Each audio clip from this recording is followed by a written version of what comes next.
Fala, minha gente, tudo certo? Vamos nessa então falar sobre Grêmio e nesse vídeo aqui repercutir o jogo contra o Atlético Paranaense. Já fiz um vídeo improvisado, direto do carro, foi o que deu pra fazer, peço desculpas por não ser a melhor qualidade, mas avaliei a partida do jeito que eu pude, porque eu tava aí envolvido com pautas familiares, todo mundo passa por isso. Levei minhas filhas pra ver aí as princesas da Disney, mas agora já tô de volta, já ouvi a entrevista coletiva do Renato, peguei as últimas informações e quero aqui te deixar bem atualizado sobre tudo que está acontecendo no Grêmio.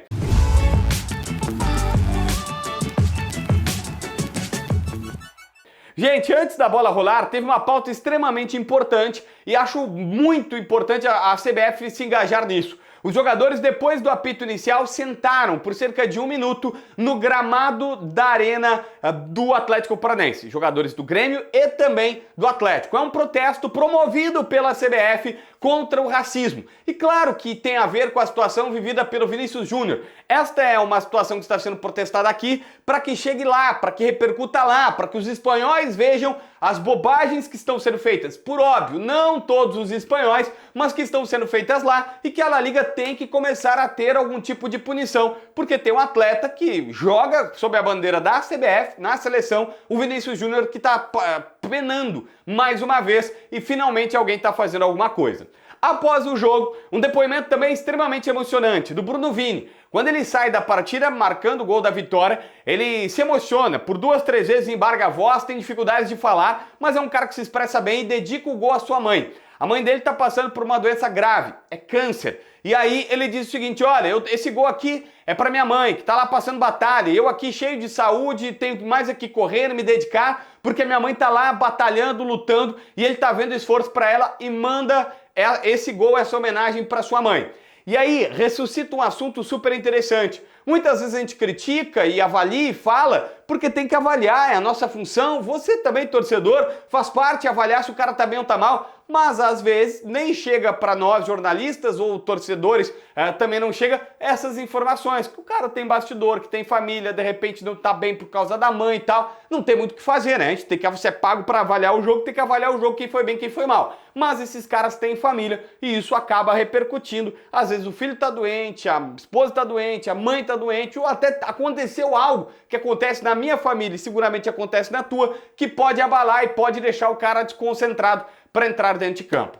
Gente, depois da partida, primeiro o Renato, daquele seu jeito, dizendo que o Grêmio, né, daquele jeito que você conhece, como é que é Renato Portaluppi, que o Grêmio jogou com 3 zagueiros e foi bem. E ele ouviu alguns cornetinhas, tanto antes do Clássico Grenal, principalmente depois do jogo contra o Palmeiras, falando sobre 3 zagueiros, sobre ser defensivo. E ele disse, olha, contra o Palmeiras não deu certo, porque primeiro era o Palmeiras, né? A primeira questão era o Palmeiras. Ele tinha 3 jogadores voltando de lesão, não tinha o Soares e também tinha o gramado que fez diferença. Mas que o Grêmio não deixa de ser ofensivo por ter 3 zagueiros. E mostrou isso no Clássico Grenal e agora. E até diz, cadê os cornetinhas? E aí vem uma informação. No Grenal, a escalação a gente ficou sabendo minutos antes da bola rolar. Até o Rodrigo Oliveira da Gaúcha já tinha pela manhã no domingo vazado a escalação, mas o Renato estava naquele clima de concentração, vai para lá, vem para cá. Não é um momento que o Renato está no hotel dele olhando o que está sendo falado na imprensa. Por exemplo, nem teve donos da bola desde que nós descobrimos que teria 3 zagueiros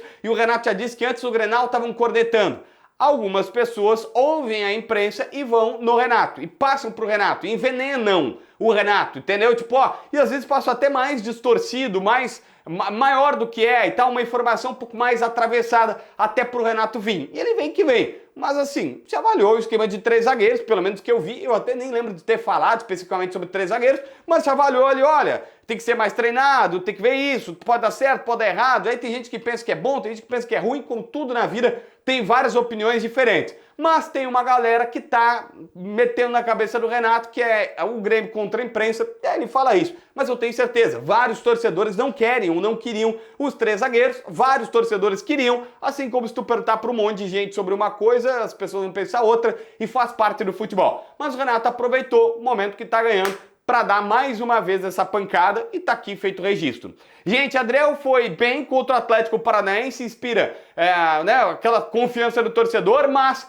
Gabriel Grando vai voltar. Renato deixou claro, contra o Cruzeiro, o goleiro titular é Gabriel Grando. Ele até chamou de Chapecó. Eu já nem sei mais, porque o Renato fala Chapecó, o presidente fala Chapecó, o Caleb fala por Chapecó, mas daí o Chapecó quer que seja Gabriel Grando. Mas enfim, fica aí o Gabriel Grando. Renato disse, olha, ele jogou porque ele precisa de ritmo. E ele foi bem, tudo bem, mas vai voltar a ser o Gabriel Grando ou o Chapecó, o goleiro contra o Cruzeiro.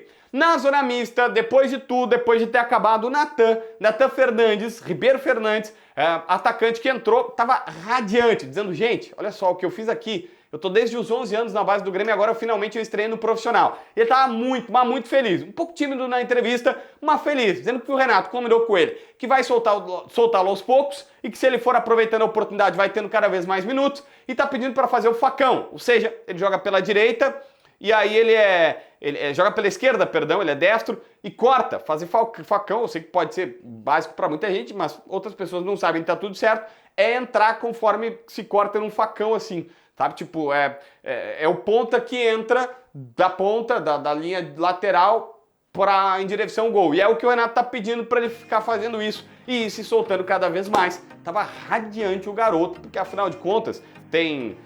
Desde os 11, é que ele tem 18, né? Ele é muito novo, ele tem 7, 8 anos de Grêmio, mas é um bom período, ele fez toda a base aqui e aí tá estreando no profissional. Se inscreve no canal, assina a notificação, deixa teu like, comenta aqui embaixo para ver mais vídeos.